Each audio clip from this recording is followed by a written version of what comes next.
pessoal, eu vou fazer a apresentação da nossa equipe, o grupo 68, em relação ao Kubernetes e a configuração que nós fizemos aqui para a aplicação. Nós iniciamos a fase 1 com a aplicação em .NET e a mantivemos aqui, e ao projeto nós adicionamos aqui a pasta Kubernetes com os arquivos de configuração em formato YAML para os respectivos bancos de dados e API. Vou começar pelo banco de dados. Arquivo esse aqui em que criamos, nós utilizamos essa notação, essa configuração aqui, separando as configurações com essa notação dos arquivos YAML, e iniciamos aqui com o Persistence Volume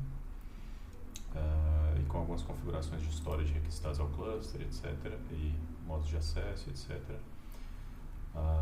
O Persistence Volume Claim, que vai ser utilizado pelo deployment config para requisitar ali espaços de armazenamento ao cluster. Abaixo nós temos aqui Secret e Config Map para valores que sejam sensíveis. No caso aqui a gente colocou o usuário de banco de dados e senha encriptados em base64. E Config Map para arquivos valores variáveis que podem mudar, que não fiquem estáticos dentro da aplicação, né? E aqui o deployment config propriamente dito, que vai ter ali algumas informações referentes à criação dos pods para o banco de dados. No caso aqui nós estamos utilizando apenas uma réplica com a estratégia recreate. Temos a referência à imagem da aplicação e aqui as secrets criadas acima e ao config map. Aqui tem alguns dados de acesso à porta do container e alguns limites também de utilização de memória e CPU e MIDI cores. Temos um liveness probe também para o banco de dados, e aqui uma referência a um volume mount, e aqui embaixo ao nosso PVC, que foi referenciado lá em cima. Por fim, a gente tem uma service para que seja possível a comunicação da API com o banco de dados. Seguindo aqui, vamos para a parte da API, em que seguimos uma linha parecida, também tendo aqui uma secret para algumas informações sensíveis, também criptadas em base64, config map para algumas variáveis utilizadas na aplicação, e aqui o deployment config da API, seguindo mais ou menos a mesma linha, aqui puxando a imagem do GitHub da nossa equipe, em que foi criada uma estrutura para que a imagem da aplicação em .NET já esteja disponível em um formato possível de ser feito o deployment via Kubernetes. E aqui as referências às secrets criadas logo acima e aos config maps. Aqui abaixo tem algumas definições de portas de acesso à aplicação, e aqui o liveness probe e readiness probe, que vão constatar e retornar informações de que a aplicação está disponível, subiu com sucesso, está disponível para receber requisições. E aqui também alguns limits e requests para a API. A gente começa aqui com um mínimo de 5 milicores, 64 MB de memória, e define como limits 256, 110 MB de CPU. A gente definiu um limite um pouco mais restrito, até para fazer a utilização e o teste com o HPA. Aqui nós temos uma service do tipo Node Port, que vai receber aí as requisições para os pods da API e fazer a distribuição para eles. E por último aqui um HPA, em que a gente definiu um mínimo de uma réplica e um máximo de 10. E como métrica para o escalonamento a gente definiu o uso de CPU em 80%. HPA ao final aí, para que seja possível a gente ter um escalonamento dos pods conforme a demanda, né? Bom, é isso. Eu vou abrir uma nova aba aqui, vou iniciar o Minikube. Lembrando que se a utilização for, no caso nós como equipe escolhemos fazer toda essa configuração no Minikube, numa máquina local. Então, se for feita esse mesmo uso, é importante ter o Docker Desktop instalado no ambiente Windows e fazer a instalação do Minikube, propriamente dito. Depois disso, Minikube Start.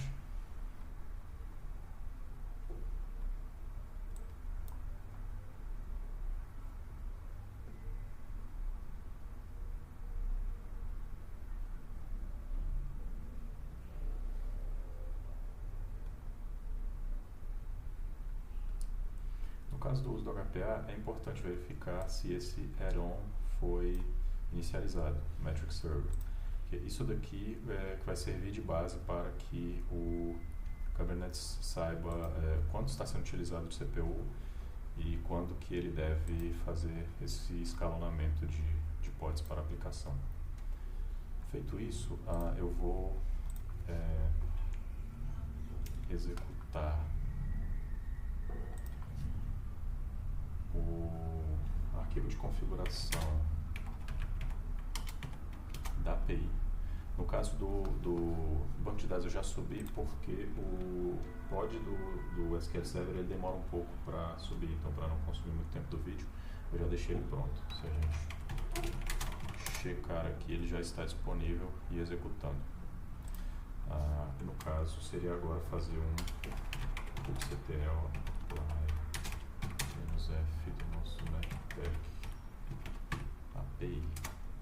Feito isso, ele cria para nós todas as configurações existentes dentro do arquivo.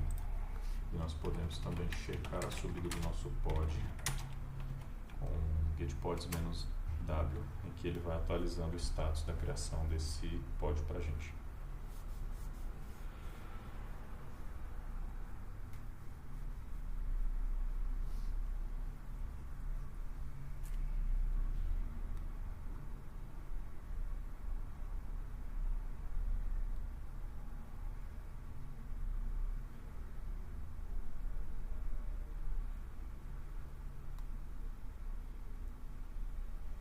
Nosso pod já está ready e running. No caso agora,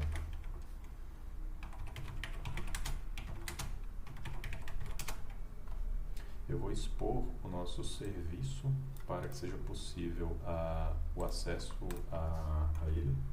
Então, para isso, eu uso o comando minikube service e o nome do nosso serviço, que aponta para a API. Assim, eu consigo, mesmo que os pods sejam descartados, eu consigo fazer o acesso, por exemplo, utilizando esse endereço e abrindo uma aba do browser, colocando aqui o nosso contexto. Eu consigo acessar a nossa aplicação. Se eu trocar aqui por localhost, dependendo do sistema operacional, ele já faz a resolução de nome e é possível o acesso. Agora, para fins de teste, já com o serviço disponível, nós faremos uma pequena demonstração com acessos consecutivos aos nossos pods, à nossa API, né? Para isso a gente vai utilizar Postman. Aqui nós temos um exemplo já de requisição, só trocar a porta do serviço aqui. Nós temos um exemplo de requisição em que eu vou fazer o pedido. E ele retorna aqui, no caso da API/product, ele retorna uma listagem de produtos. A gente já tinha ali alguns produtos parametrizados nessa tabela. E ele retorna aqui para a gente. Isso já via Kubernetes, nossos pods já disponíveis. E para que a gente consiga visualizar o HPA em funcionamento, eu vou adicionar aqui um kubectl getpods-watch e vou ficar escutando aqui. No caso aqui ele já até inicializou com alguns pods, mesmo a gente não fazendo muito uso dos recursos. Eu acredito que por conta das métricas aqui que a gente configurou para o deployment config. No caso aqui para a API, ele acabou escalonando para 4 pods. Mas a gente vai fazer uma demonstração que tem um pouquinho mais de poder de fogo, digamos assim, para que a gente consiga de fato testar esse funcionamento. Então eu vou abrir os dois aqui lado a lado. Vou deixar o kubectl getpods-w aqui e vou executar um runner para esse endpoint. Vou listar produtos com 1000 iterações e aí a gente vai ver o resultado ali no terminal.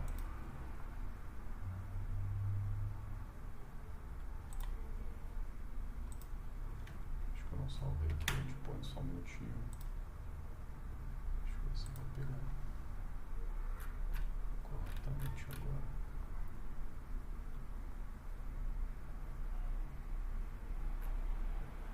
Perfeito, agora ele está rodando corretamente.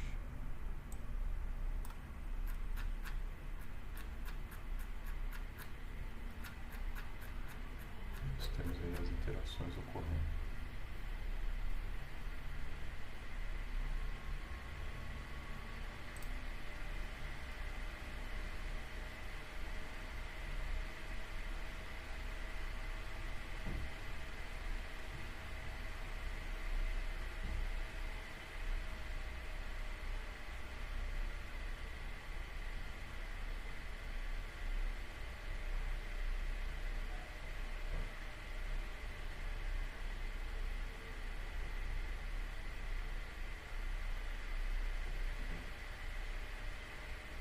Aqui ao lado a gente pode observar que ele já iniciou a criação de alguns pods, depois de fazer o cálculo de média de utilização de CPU.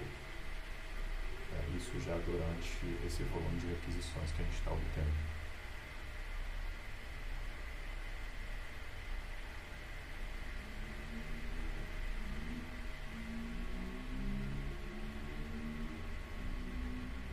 Aqui já está a interação, já está chegando ao fim, mas a ideia do HPA foi comprovada. Ele, ao receber um volume de requisições, ele supera aquela métrica de processamento que a gente definiu.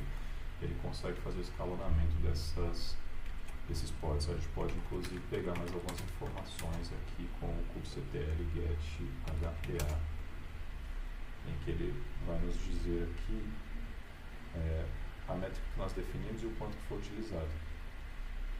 E o quanto de pods que foram de réplicas existentes, o máximo que foi parametrizado. Então agora nós estamos justamente com 10. Então a gente chegou ali ao máximo que nós definimos, ele chegou com esse pequeno teste feito aqui no Postman. Então é isso. Os pods, eles, uma vez criados, eles demoram um determinado período para serem descartados, para que, enfim, a curva ali de utilização do CPU ela volte para um estado de normalidade que seja possível o descarte de alguns pods. Mas a ideia de criação deles foi comprovada, demonstrando aí que o HPA, no fim das contas, está funcional. Então é isso. Eu vou encerrar por aqui.